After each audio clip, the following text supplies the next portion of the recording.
Video games often fall into predetermined categories or genres. It's not very often that I find something novel. It's wonderful then to play a game that is harder to put into any category. Children of the Sun is a game where you play as a sniper, but it's not really an action game. You're not dodging enemy attacks or even sneaking around to avoid detection. In fact, it's just as much of a puzzle game as it is an action game. It's about where to place your next shot so you can finish the chain. Children of the Sun is described as a tactical puzzle shooter on its Steam store page, and I don't think I can put it any better than that. You play as a young woman on a path of vengeance against the cult that ruined her life and led to her parents' demise. It's told in a style that has to be inspired by Morkborg, a tabletop role-playing game that was popular a few years back. It not only matches the visual style of that game, but also fits it tonally. You play as the girl as she takes on the cult, with the ultimate goal of defeating the leader. The story is told in flashbacks as you go merrily onward with your murderous rampage. The girl is not just an ordinary girl either. She has telekinetic control over the bullet that she shoots.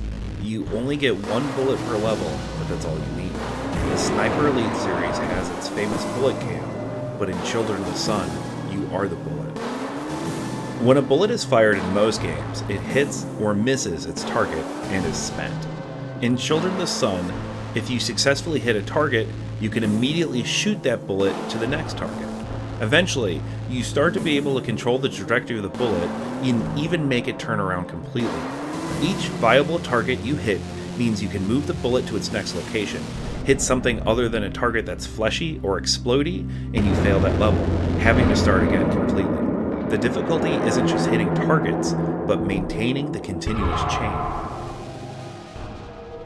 Children of the Sun is the strangest sniper game I've ever played, and it actually plays on the strength that a video game would allow over a simulation of the real thing, because let's face it, being a sniper in real life is kind of boring and requires a surprising amount of math. Enemies in Children of the Sun don't fight back, and even if they could, they wouldn't stand a chance. All of the action happens in moments from their perspective, even though time moves in slow motion for the girl.